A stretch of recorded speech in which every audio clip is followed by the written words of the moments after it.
하나님의 은혜와 평안이 여러분 심령과 가정 가운데 늘 함께 하시기를 기원합니다. 하이럼 스미스가 지은 인생에서 가장 소중한 것이라는 책이 있습니다. 그 책에서 저자는 인생에서 가장 복된 것, 소중한 것 몇 가지를 소개합니다. 첫째로, 나 자신이 누구인지를 아는 것이 소중하다. 내 삶의 현주소, 나의 정체성, 인생의 목적, 인생의 주제를 제대로 아는 것이 소중하다는 것입니다. 두 번째로, 나에게 지금 소중한 것들을 발견하라는 이야기를 합니다. 다른 사람의 것이 아닙니다. 내게 있는 것, 과거의 것이 아닙니다. 지금 현재의 내게 가장 소중한 것이 무엇인지를 제대로 찾고 발견하는 것, 그리고 그것을 붙잡는 것, 그것이 소중하다. 그리고 세 번째는 내게 가장 소중한 것이 무엇인지를 발견했다면 그것들을 제대로 활용하라, 사용하라고 이야기합니다. 땅에 묻지 말고 미루지 말고 내게 가장 소중한 것들을 잘 활용하는 인생이 될 때에 복된 인생이 된다. 그러면서 미국에 있는 세인트 헬렌스 산에 대한 이야기를 합니다. 이 세인트 헬렌스 산은 미국 워싱턴주에 있는 시애틀 남쪽에 있는 산입니다. 해발 2950m의 아주 높은 산입니다. 웅장하고 아름다운 산입니다. 눈이 덮여 있는 그 모습은 아주 장관입니다. 그 산을 사람들은 참 좋아했습니다. 그 산이 예전에는 화산이 폭발했던 적이 있었지만 오랫동안 화산이 폭발하지 않고 휴화산으로 이제는 화산의 활동이 끝났다고 생각했던 그런 산입니다. 그런데 1980년 1월에 이 헬렌스 산에서 이 가스가 나오기 시작합니다. 증기가 이렇게 내뿜어지기 시작합니다. 그래서 학자들이 달려가서 조사를 합니다. 지질학자들, 화산 연구가 전문가들이 조사를 한 다음에 내놓은 결론은 이 산이 잠에서 깨어났다는 것입니다. 100년 동안 잠자던 이 산이 이제 깨어나서 저 땅속 깊은 곳에서는 이미 꿈틀거리기 시작했다. 머지않아 이 산이 용암으로 폭발할 것이다. 화산이 폭발할 것이다. 준비하라는 결론을 내립니다. 그리고 2월, 3월, 4월 달이 지나면서 정말 눈에 띄게 그 산이 부풀어 오르는 것을 볼 수가 있었습니다. 5월 달에는 그 워싱턴 주지사가 모든 이 반경 32km에 있는 모든 주민들을 다 대피하라고 명령을 내립니다. 사람들이 서둘러 피했습니다. 그런데 피했는데도 불구하고 화산이 폭발하지 않는 것입니다. 사람들이 불만을 내놓기 시작합니다. 내가 그거 가져와야 되는데, 그 가재도구 가지고 와야 되는데, 집에 놓고 온 그 소중한 물건들 내가 가져오지 못했습니다. 가져와야죠. 좀 허락해 달라고. 그래서 딱 하루 24시간 주지사가 허락을 합니다. 금요일 저녁부터 토요일 저녁까지 딱 하루 시간을 줄 테니 가서 필요한 걸 가져오라고. 사람들이 집으로 갔습니다. 그리고 필요한 것들을 가지고 그리고 그 집을 떠났습니다. 그런데 어떤 사람들은 이런 생각을 합니다. 내가 지금까지 살아오면서 이 아름다운 산이 폭발한다는 것을 상상해 보지 못했다. 산에 있는 이 호수, 이 아름다운 호수가 깨어질 것을 상상하지 못했다. 그런 일 없을 거야? 그런 생각하지 않을 거야? 그리고 그 집에서 떠나지 않았다는 것입니다. 그런데 어떻게 되었는가? 그 다음 날 아침 1980년 5월 18일 주일이었습니다. 6시부터 큰 소리가 나기 시작해서 8시 반에 화산이 폭발한 것입니다. 단순한 용암 분출 정도가 아니라 산이 그냥 날아가 버린 것입니다. 그래서 화산으로 인해서 나무가 불에 타고 호수가 흔적 없이 사라지고 무려 400m 정도의 높이의 산이 날아가 버리고 북쪽은 그냥 쓰러져 내려져 버리고 그런 모습으로 나타났다는 것입니다. 경고를 무시했던 사람들 화를 입고 생명을 잃게 되었다. 여기서 우리가 한번 생각해 봅니다. 진짜 소중한 게 뭔가? 내 가재도구, 내 물건이 소중한가? 아니면 내 생명이 소중한가? 내가 가지고 있었던 생각, 경험, 지식 그것이 소중한가? 아니면 전문가들이 내놓은 그 객관적인 자료, 그 자료에 근거한 경고 메시지가 소중한가? 무엇을 붙잡는가? 무엇을 따르느냐에 따라서 우리의 인생의 방향이 달라지게 된다는 것입니다. 여러분의 인생에서 가장 소중한 것은 무엇입니까? 여러분의 신앙에서 가장 소중한 것은 무엇입니까? 우리가 다시금 출애굽기 말씀을 보고자 합니다. 출애굽기는 40장으로 되어 있습니다. 크게 세 부분으로 되어 있습니다. 첫 번째 부분은 애굽에서 종살이 하던 이스라엘 백성들을 하나님이 구원해내신 사건, 출애굽 사건이 나오고, 두 번째 부분은 애굽에서 나온 이스라엘 백성들이 광야에서 하나님의 말씀을 받습니다. 시내산에서 십계명을 받습니다. 율법을 받습니다. 구원받은 백성은 마땅히 이렇게 살아야 된다고 주신 하나님의 율법을 받는 사건, 그리고 세 번째, 구원받고 하나님의 말씀, 율법을 받은 백성은 하나님과 어떻게 교제하며 살아야 되는가, 어떻게 하나님을 예배하며 살아야 되는가, 그것이 출애굽기 세 번째 부분에 나오는 성막에 대한 부분입니다. 성막을 지어라, 성막을 지은 다음에는 이렇게 예배하라, 이렇게 주님을 만나라, 그것이 우리가 보고자 하는 내용입니다. 오늘 본문 25장 8절 말씀, 오늘 요절 말씀을 함께 봉독하겠습니다. 8절 함께 봉독합니다. 내가 그들 중에 거할 성소를 그들이 나를 위하여 짓되. 아멘. 이렇게 하나님이 말씀하세요. 모세에게, 이스라엘 백성들에게 내가 그들 중에 거할 성소, 내가 이스라엘 백성들 가운데 거할, 머물, 함께할, 그곳에 함께 살고자 할 장소가 필요하다는 거예요. 거룩한 장소, 그 성소를 너희들이 지어야 한다. 여기서 우리에게 주시는 첫 번째 메시지가 있어요. 하나님과 교제하려면, 또 하나님 앞에 참된 예배자로 서려면, 하나님의 은혜를 받고자 한다면, 모세를 통하여 이스라엘 백성들, 오늘 출애굽기를 통하여 저와 여러분들에게 주신 메시지, 첫 번째 메시지, 하나님이 거하실 성소를 세워야 한다는 거예요. 여러분, 이 성소라는 것은 무엇입니까? 거룩한 장소거든요.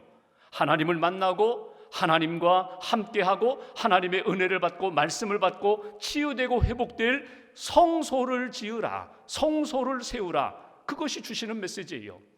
출애굽기를 읽어가다 보면, 또 레위기, 민수기, 신명기를 읽어가다 보면 성소라는 이 단어가 여러 가지로 표현된 것을 볼 수 있어요. 여러분 아시는 대로 성소라는 말이 오늘 9절에는 장막이라는 말로, 텐트라는 말로 그렇게 표현되어 있죠. 또 다른 조금 읽어가다 보면 26장에는요 성막이라는 말로 표현되어 있습니다. 가장 많이 등장하는 말이에요. 하나님이 거하시는, 하나님이 함께 하실 장막이라는 거예요. 천막이라는 거예요. 공간이라는 것입니다. 또 조금 더 읽어가다 보면은 이것이 회막, 하나님과 미팅 장소, 하나님이 우리를 만나주시고 우리가 하나님을 만나는 회막이라고도 표현되어 있고, 증거막, 하나님의 일, 거룩한 진리가 증거되고 선포되는 그러한 장막이다, 증거막이라고도 표현되어 있습니다. 법막이라도 표현되어 있고 하나님의 집이라고도 표현되어 있습니다. 가장 많이 사용되는 것이 성막이라는 표현이에요. 하나님이 이스라엘 백성들에게 성소를 세우라, 성소를 만들라, 성막을 만들라, 이렇게 주님이 말씀하십니다. 이것이 나중에 솔로몬 이후에는 성전으로 발전하게 되죠. 중요한 것은 오늘 여기 성경에 주신 말씀처럼 내가 거할 성소예요.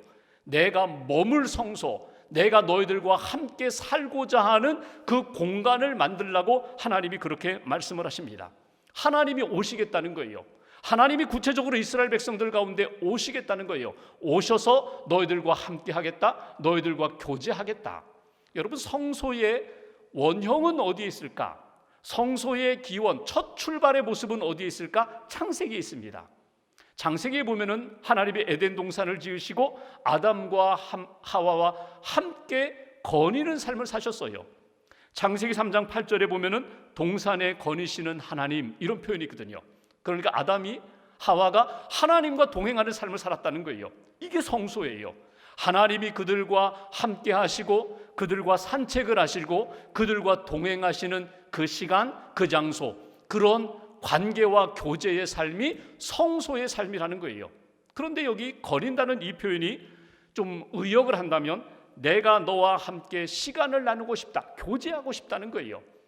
하나님 창조주, 우리는 그의 피조물, 이 관계가, 하나님과 우리와의 관계가 마치 아버지와 아들처럼, 부모와 자녀들처럼, 친구처럼 그렇게 함께 교제하면서 친밀한 교제 속에서 시간을 보내고 그런 삶을 보내는 그런 관계, 이것이 성소의 삶이라는 거예요.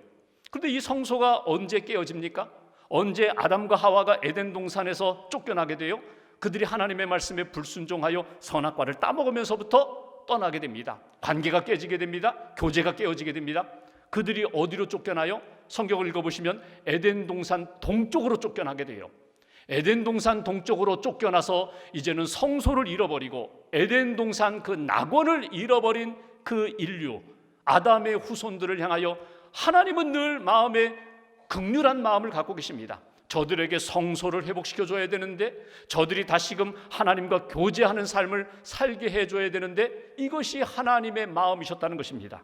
그래서 오늘 하나님이 이스라엘 백성들 애굽에서 구원하시고 시내산에서 율법과 십계명을 주시면서 너희들이 이제 성소를 회복해야 돼, 하나님과의 교제를 회복해야 돼, 이것이 오늘 주시는 메시지예요. 내가 성소를 만들면 성막 안에 내가 들어가서 너희들과 함께 살리라. 여러분, 여기서 한 가지 궁금한 것이 있습니다. 그건 뭐냐면, 하나님이, 그 크신 하나님이 어떻게 그 작은 집에 들어가 사시겠다고 하는 건가?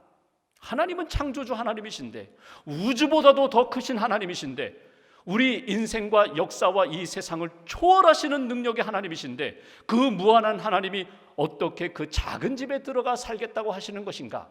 여러분, 이것은 초월의 하나님이 인간의 가장 깊은 곳, 작은 곳까지 들어오셔서 내재하시는 하나님으로 나타나는 거거든요. 어린아이가 창조주 하나님을 믿어요, 사랑의 하나님을 믿어요, 구원의 하나님을 믿어요. 그리고 동시에 내 안에 들어와 계시는 하나님을 믿는 것과 똑같은 거예요. 초월의 하나님, 동시에 내주하시는 하나님, 내 안에 들어와 내재하시는 하나님, 그 하나님의 역사가 성막, 성소를 지으면 내가 그 속에 들어가리라, 내가 너희들과 함께하리라, 교제하리라, 이렇게 주시는 메시지입니다. 요한복음 1장 14절에 보면은 말씀이 육신이 되어 우리 가운데 거하심에라는 표현이 나와요. 하나님이 우리와 같은 인간의 몸으로, 예수님으로 이 땅에 오시겠다, 너희들 가운데 들어가 살겠다, 구원의 일을 위하여, 죄를 용서하고 생명의 구원을 얻기 위하여 너희들 가운데 들어가서 내가 움직이겠다는 거예요. 살겠다는 거예요. 사도 바울이 고린도전서 3장 16절에 보면은 이것을 또 이렇게 표현합니다. 너희는 너희가 하나님의 성전인 것과 하나님의 성령이 너희 안에 계시는 것을 알지 못하느냐? 예수님을 모신 인생, 우리 안에 예수님이 계세요. 성령님이 우리 안에 오셔서 성령님의 다스림을 받는 인생, 그 인생이 곧 성전이라는 거예요. 우리의 몸이 예수님을 담고 성령을 담은 성전, 성막, 성소가 된다고 우리에게 가르쳐 주십니다. 오늘 이 말씀을 통하여 이스라엘 백성들, 저와 여러분들에게 주시는 하나님의 메시지는 이것입니다. 성소를 지으라, 성소를 세우라. 다른 말로 표현하면 예수님을 영접하라, 성령님을 영접하고 성령님의 온전한 다스림을 받으면 어둠이 물러가고 죄의 역사가 물러가고 온전히 기쁨과 빛의 역사로 가득 차게 되리라. 나는 이루지 못하지만 내 안에 계시는 주님이, 내 안에 계시는 성령님이 능력으로 역사할 거야, 거룩하게 살게 만들어 주실 거야, 하나님의 뜻대로 순종하면 사는 믿음의 사람으로 만들어 주실 거야. 이것이 우리에게 약속하신 내 삶의, 내 심령의 성소를 세우라, 이것이 우리에게 주시는 메시지입니다. 다시 한번 확인하시면 좋겠어요. 내 안에 주님 계신가? 내 안에 성령님이 계신가? 그러면 나는 성소의 삶을 사는 인생입니다. 나는 주님을 영접하고 하나님 앞에 거룩한 백성으로, 성전된 인생으로 하나님 앞에서 살게 해달라고 다시 한번 고백하고 확인하는 저와 여러분들 되시기를 주님의 이름으로 기원합니다. 두 번째로, 그렇다면 이스라엘 백성들에게 성소, 성막을 만들라고 하시면서 하나님이 요구하신 것이 무엇일까? 2절 말씀 보겠습니다. 2절 한 절을 같이 봉독합니다. 이스라엘 자손에게 명령하여 내게 예물을 가져오라 하고 기쁜 마음으로 내는 자가 내게 바치는 모든 것을 너희는 받을지니라. 아멘. 이렇게 표현합니다. 예물을 가져오라는 거예요. 내가 받겠다는 거예요. 가져올 때에 너희들 억지로, 의무적으로 가져오지 말고 기쁜 마음으로 주님께 드리면 내가 너희가 드리는 모든 예물을 다 받겠다. 이것이 오늘 모세를 통하여 주시는 메시지입니다. 여기에 우리가 하나님과 교제하려면, 하나님 앞에서 우리의 믿음이 성장하려면, 믿음의 대장부가 되려면 우리에게 필요한 것이 무엇인가? 두 번째 메시지, 하나님께 기쁜 마음으로 드리고 바치고 헌신하는 인생이 되어야 한다. 이것이 우리에게 주시는 메시지예요. 여기 예물이라는 말이 테루마라는 말입니다. 이 테루마라는 말은 제사 가운데 거제라는 것이 있거든요. 요제는 흔드는 거고요, 거제는 이렇게 들어 올리는 거거든요. 하나님 앞에 예물을 이렇게 들어 올리면서 하나님 감사함으로 드립니다, 기쁨으로 드립니다, 내 삶을 이 예물과 함께 제물과 함께 하나님 앞에 드립니다. 이것이 거제거든요. 하나님이 그렇게 감사와 믿음과 하나님 앞에 헌신으로 드리는 예물을 하나님이 기쁨으로 받으시겠다는 거예요. 마음의 억지로가 아니라 의무적으로가 아니라 하나님 감사합니다, 자원함으로 기쁨으로 하나님 앞에 드릴 때 하나님이 다 받으시겠다. 오늘 여기 3절부터 7절에 보면은 실, 가죽, 향품, 보석 하나님 앞에 가지고 나오면 내가 그것을 통하여 성막을 만들리라, 성막을 이루게 하리라, 성전된 삶을 만들어 가리라. 하나님 앞에서 우리에게 요구하신 대로 하나님 앞에 나아갈 때, 드릴 때 하나님 기꺼이 받으시겠다고 우리에게 말씀해 주십니다. 은혜 받았어요, 구원 받았어요, 말씀 받았어요. 그 사명에 늘 감사하면서 하나님 앞에 드리는 삶에 성장이 있고 기쁨이 있고 능력이 있고 하나님이 기뻐하시는 구원의 열매가 나타난다. 이것이 주시는 메시지입니다. 여러분, 하나님이 부족하셔서 우리에게 달라고 하실까요? 무에서 유를 창조하신 하나님이십니다. 말씀으로 세상을 창조하신 하나님이십니다. 그런데 우리가 하나님과 교제하기 위해서는 반드시 우리가 우리의 삶 가운데 하나님으로부터 받는 것만이 아니라 드림을 통하여 이루시는 하나님의 역사가 반드시 있다는 것을 잊어버리지 말라고 사도 바울이 고린도 교회에 편지하면서 고린도후서 9장 7절에 헌금에 대한 이야기를 해요. 그는 이렇게 이야기합니다. 각각 그 마음에 정한 대로, 그러니까 믿음으로, 마음 가운데 하나님을 향하여 믿음으로 정한 대로 헌금하는데 인색함으로 억지로 하지 말라. 하나님은 즐겨내는 자를 사랑하신다. 자원함으로 기쁨으로 하나님 앞에 봉헌하는 사람들을 하나님은 기쁨으로 받으신다. 예물만 받으시는 것이 아니라 그 삶 전체를 하나님이 받으신다는 거예요. 우리가 이미 창세기 말씀을 통해서 이미 보았던 것처럼 하나님 앞에 가인과 아벨이 제물을 가지고 예배를 드립니다. 근데 하나님이 아벨은 그 예물을 받으시고 아벨의 예물뿐만 아니라 아벨도 받으시고 가인은 그 예물을 받지 않으셨어요. 차이가 어디에 있을까? 믿음의 차이입니다. 자원함의 차이입니다. 기쁨으로 드렸느냐, 거기에 차이가 있을 것입니다. 신약 시대에 보면은 예수님께서 과부의 2렙돈, 아주 적은 돈을 가지고 봉헌하는데 하나님은 그 예물을 받으신다고. 그런데 아나니아와 삽비라 엄청난 재물, 자기 재산의 절반을 하나님 앞에 바쳤는데도 하나님이 받지 않으셨어요. 차이가 어디 있을까요? 자원함, 믿음, 감사함이 빠져있는, 형식적으로 사람들에게 보이려고 드리는 예물과 헌신, 하나님 기뻐하지 않으신다는 거예요. 여기서 한번 우리 자신을 한번 돌아보십시오. 나는 하나님 앞에서 구원 받았어요? 은혜 받았어요? 말씀 받았어요? 그럼 난 하나님 앞에서 무엇을 드리고 있는가?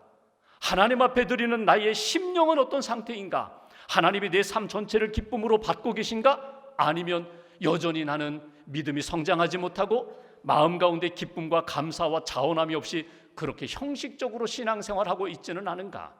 어떤 분이 월요일부터 금요일까지 출근합니다. 아침에 일어나 출근하는 것이 고역이에요. 너무너무 힘들어요. 얼굴은 벌써 어두워졌어요. 구겨져 있어요. 그리고 출근하면서 터벅터벅 갑니다.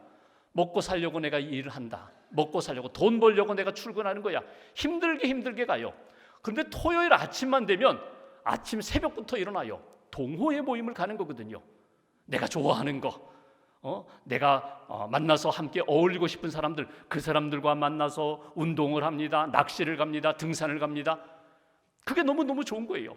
돈을 벌기 위하여 돈을 받으러 가는 월요일부터 금요일까지는 너무너무 힘든데, 돈을 내면서 돈을 쓰면서 가는 시간, 그 걸음은요 너무너무 밝아요. 차이가 어디 있을까요? 마음, 중심의 차이거든요. 내가 즐거움으로 가는가, 억지로 가는가? 그렇다면 오늘 주일입니다. 오늘 여러분들은 하나님 앞에 어떻게 오셨어요? 억지로 오셨어요? 아니면 기쁨으로, 기대함으로 오셨어요? 하나님 앞에 나를 드리면서 기쁨과 감사함으로, 자원함으로 하나님 앞에 예배드리고 우리의 삶을 하나님 앞에 맡기고 계신가요? 오늘 하나님이 우리에게 기대하시는 것은 내가 자원함으로 드리는 것을 나는 기뻐 여긴다. 다윗을 한번 보십시오. 다윗이 왕위에 오르는 동안 10년 동안 피난 생활을 했어요. 사울왕이 자기를 죽이려고 창을 2번이나 던지고 10년 동안 도피 생활을 했거든요. 광야의 인생 가운데 다윗은 성소가 그리웠어요. 하나님의 언약궤가 있는 그 성막이 그리웠지만 갈 수가 없었어요. 그래서 그는 찬양의 제사를 드립니다. 기도의 제사를 드립니다.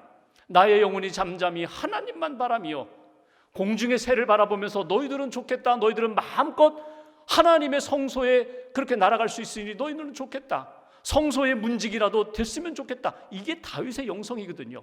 그렇게 하나님 앞에 어려운 상황에서도 하나님 앞에 찬양의 제사를 드릴 때 하나님이 다윗의 그 헌신과 예배를, 기도를 기뻐 받으셨다는 거예요. 사무엘하 7장에 보면 다윗이 왕위에 오르게 됩니다. 그리고 어느 날 이런 생각을 해요. 400여 년 동안 저 성막이 저렇게 초라한 모습으로 있는데 나는 지금 백향목 궁중에서 이렇게 왕으로 살고 있는데 하나님 앞에 부끄럽다, 하나님 앞에 너무나 미안하다. 그래서 선지자를 통하여 이런 이야기를 합니다. 하나님, 제가 하나님의 집을 짓고 싶습니다. 저 성막이 아니라 성전을 짓고 싶습니다. 허락해 주십시오. 그때 하나님이 뭐라고 말씀하세요? 다윗에게, 야, 내가 언제 집 지어달라고 하더냐? 내가 내 집을 지어주는 것이지 내가 내 집을 지어준다고? 내가 내 인생의 집을 지어주리. 여러분, 근데 그 성경을 읽어가시면요, 하나님의 마음이 느껴져요. 하나님이 너무너무 좋아하시는 거예요. 하나님의 집을 짓겠다고 했던 다윗에게 허락하지 않으시고 내 아들 솔로몬에게 내가 짓게 하겠다 그러시면서 다윗의 그 중심, 기쁨으로 하나님 앞에 드리고 싶었던 그 마음을 하나님이 그대로 받으셨습니다. 그리고 말씀하십니다. 너와 내 후손에게 내가 복을 주리라. 내 왕조가 무너지지 아니하리라. 하나님이 다윗에게 복을 주시면서 너는 내 마음에 합한 자다. 하나님 앞에 드리고자 했던 그 마음, 그 헌신을 그대로 받으시면서 하나님이 다윗에게 복을 내리신 것을 보게 됩니다. 오늘 이 아침에 다시 한번 점검해 보세요. 내 마음 가운데 그 기쁨이 있는가? 그 헌신이 있는가? 그 자원함이 있는가? 하나님이 우리에게 원하시는 것, 성소의 삶을 살려면 오늘 하나님이 이스라엘 백성들에게 원하셨던 것처럼 내 마음을 드립니다. 자원하는 마음으로, 기쁜 마음으로 하나님 앞에 드릴 때 하나님이 그것을 통하여 성막의 놀라운 역사를 이루어 가신다. 그것이 오늘 우리에게 주시는 두 번째 메시지예요. 마지막 한 가지 9절 말씀 보실까요? 9절 한 절을 같이 봉독합니다. 무릇 내가 네게 보이는 모양대로 장막을 짓고 기구들도 그 모양을 따라 지을지니라. 아멘. 하나님이 이렇게 말씀하세요. 자원함으로 내가 기꺼이 드리는 것, 그것을 가지고 하나님이 만드시겠지만 이 이스라엘 백성들 모세의 마음대로가 아니라 하나님의 마음대로, 하나님이 세워주신 모양대로, 하나님의 말씀대로 내가 성소를 짓겠다, 성막을 만들겠다. 이것이 주시는 메시지예요. 여기서 우리가 하나님과 교제하려면, 하나님의 은혜를 받고 믿음으로 승리하는 인생이 되려면 세 번째 메시지, 하나님이 주시는 말씀대로 짓는 인생이 되어야 한다는 거예요. 하나님이 주신 말씀대로 믿음의 집을 짓고 성전을 짓고 내 인생 하나님이 기뻐하시는 믿음의 인생으로 세워가야 된다. 이것이 주시는 메시지예요. 여기 모양이라는 말이 타브니트라는 말인데 이것은 견본 모형이라는 말이에요. 성막을 짓기는 하지만 이 성막을 통하여 은혜도 받고 하나님과 교제도 하고 죄의 용서함도 받지만 이건 모형이라는 거예요. 그림자일 뿐이라는 거예요. 진짜는 어디에 있는가? 예수 그리스도에게 있다. 그래서 성막이 예수 그리스도의 모형이 된다고. 여러분, 성막의 구조를 한번 이렇게 보십시오. 성막의 구조를 보면은 몇 가지 중요한 기구들이 있거든요. 여러분, 성막의 문이 어디에 있어요? 딱 하나예요. 동쪽에 있어요. 여러분, 이 성막의 문은 어찌 보면은 생명의 문이 되시는 예수 그리스도를 통해서만 구원의 자리로 나아갈 수 있는 것처럼, 예수님을 통해서만 생명을 얻고 구원을 얻는 것처럼 성막의 문은 딱 하나예요. 동쪽에 있어요. 동쪽에 있다는 것이 여러 가지 의미로 해석할 수 있겠지만 우리가 창세기에서 에덴 동산에서 아담과 하와가 쫓겨날 때 어디에 쫓겨났다고요? 동쪽으로 쫓겨났어요. 그의 아들 가인이 어디 살았다고요? 에덴 동쪽 놋 땅에 머물렀다는 거예요. 항상 에덴 동산으로 성소로 들어가고 싶었지만 들어가지 못했는데 하나님이 성막을 통하여 동쪽에 문을 열어놓으시고 이루로 들어오라는 거예요. 예수님의 문으로 들어오라는 거예요. 예수님을 믿을 때 은혜와 생명을 받게 된다. 그리고 성막, 성소로 들어갔습니다. 성소에 들어가면 성전 뜰이 있습니다. 그 성전 뜰에 제일 먼저 보이는 것이 번제단이에요. 십자가의 번제단을 통하여 번제물, 속죄물이 되신 예수 그리스도, 번제단도 예수님을 상징하고, 물두멍, 제사장들이 피 묻은 손을 씻을 때에 사용하는 그 물두멍, 물그릇이죠. 예수 그리스도의 보혈로 구원함을 받은 우리들, 예수님의 은혜 가운데 계속해서 성결해져야 하는 우리들, 성소로 들어갑니다. 거기 보면 촛대, 빛 대신 예수님, 그리고 진설병상, 떡상, 참 떡이 되시는 예수님, 분향단, 우리의 기도를 하나님 앞에 올려주시는 중보자가 되시는 예수님, 지성소 안에 있는 언약궤, 법궤, 예수 그리스도의 은혜를 상징합니다. 여러분, 이 모든 성막에 있는 기구들을 보면은 모두가 다 예수 그리스도의 의미를 담고 있는 상징물이에요. 예수 그리스도를 영접하고 예수 그리스도 안에 있을 때 너희 인생이 하나님의 말씀, 하나님의 은혜 가운데 세워지는 인생이 될 것이다. 이것이 오늘 주시는 메시지예요. 여러분, 성막을 지을 때 하나님이 제시하신 모양대로라고 표현했는데, 이 모양대로가 다른 말로 말씀대로거든요. 내 생각대로가 아니라 말씀대로, 내 감정대로가 아니라 말씀대로, 세상의 방법대로가 아니라 하나님의 방법, 하나님의 모양, 하나님의 말씀대로 이 성막을 지으라. 모세가 순종하고 이스라엘 백성들이 순종함으로 하나님이 약속하신 은혜의, 그리고 생명의 성막이 완성되는 것을 보게 됩니다. 여러분, 우리 인생에 하나님의 설계도가 있어요. 우리를 통하여 이루시고자 하는 하나님의 뜻이 있거든요. 하나님의 뜻, 계획을 잘 붙잡고 말씀대로 살아가는 인생이 된다면 우리 인생은 예수 그리스도의 생명 가운데 사는 인생이 될 거예요. 놓치지 마세요. 언제나 내 마음대로, 내 감정대로, 세상의 뜻대로, 유행대로가 아니라 말씀대로, 하나님의 뜻대로 사는 인생. 여러분, 성막의 위치도를 보시면 성막은요 12지파 정중앙에 항상 세우게 했어요. 이동할 때에도 다시금 정착하여 성막을 중간에 이렇게 세워놓고 그 다음에 12지파가 빙 둘러 이렇게 장막을 쳤거든요. 예수 그리스도를 모신 인생, 예수 그리스도를 중심으로 하는 인생이 생명의 삶을 사는 것처럼 구약의 12지파가 다 성막을 중심으로 사는 인생, 그 인생이 복된 인생이다. 생명의 인생이 된다. 오늘 말씀을 마무리하면서 다시 한번 점검해 보십시오. 내 안에 예수님 계시는가? 내 안에 주님의 복음, 생명의 말씀이 있는가? 예수님을 영접한 인생으로 오늘도 하나님 앞에서 성소의 삶, 성전의 삶을 내가 살고 있는가? 다시 한번 점검하는 저와 여러분 되시기를 주님의 이름으로 기원합니다. 중세시대 어느 수도원에서 어릿광대가 수도하기 위하여 들어갔어요. 그런데 어릿광대 삐에로입니다. 그는 신분 때문에 수도사들이 모여서 드리는 예배의 장소에 들어가지 못했어요. 그냥 허드렛 일을 하면서 수도원에서 살고 있어요. 이 어릿광대 마음 가운데는 주님에 대한 뜨거운 사랑이 있어요. 내 안에 계신 예수님에 대한 감사와 감격이 있어요. 나도 찬양을 하고 싶고 예배도 드리고 싶고 하나님의 은혜도 받고 싶은데 들어가지 못하니까 오늘날 밤에, 그 달밤에 이렇게 수도원 뜰에서 생각합니다. 하나님을 기쁘시게 하고 싶은데, 하나님을 기쁘게 해드리고 싶은데 내가 할 수 있는 게 뭔가? 내가 할 수 있는 재주는 공 돌리는 거, 접시 돌리는 거, 덤블링 하는 것, 이렇게 어릿광대의 그 몸 재주뿐이거든요. 하나님, 제가 지금부터 서커스를 하겠습니다. 제가 삐에로가 되어서 제가 가지고 있는 재주를 가지고 하나님 앞에서 제가 몸짓을 하겠습니다. 하나님 한번 웃어보세요. 하나님 한번 기뻐해 보세요. 그러면서 그 밤에 공을 돌리고 접시를 돌리고 덤블링을 하면서 하나님 앞에서 몸짓으로 하나님 앞에 찬송하는 거예요. 소문이 났어요. 수도사사에 소문이 나고 나중에 수도원장이 그 이야기를 들었어요. 밤에 몰래 이렇게 숨어서 그 어릿광대가 몸짓으로 하나님 앞에서 제주를 부리는 것을 이렇게 보고 있습니다. 그런데 보면서 감동을 받는 거예요. 수도원장이. 그냥 몸짓이 아니라 하나님 앞에 몸으로 드리는 예배, 몸으로 드리는 찬양, 몸으로 드리는 헌신, 그 모습이 너무나 은혜가 되는 거예요. 그래서 수도원장이 하나님 앞에 기도합니다. 하나님, 저 어릿광대의 저 중심에는 저 은혜가 있고 기쁨이 있고 감격과 감사와 헌신이 있는데 왜 제 안에는 그것이 없습니까? 저에게도 그것을 주십시오. 하나님 앞에 기도하면서 회개하면서 은혜를 구했다는 거예요. 여러분, 하나님 앞에서 진심으로 예배를 드리고 감사함으로 헌신하는 삶을 하나님이 기뻐하시고, 여러분, 우리의 인간의 눈에도 그것이 보이거든요. 나도 저 집사님처럼 저렇게 헌신하고 싶다, 저렇게 신앙생활하고 싶다, 저렇게 기도하고 저렇게 찬양하며 하나님 기뻐하시는 믿음의 인생을 걷고 싶다. 여러분, 인생의 가장 소중한 것이 무엇입니까?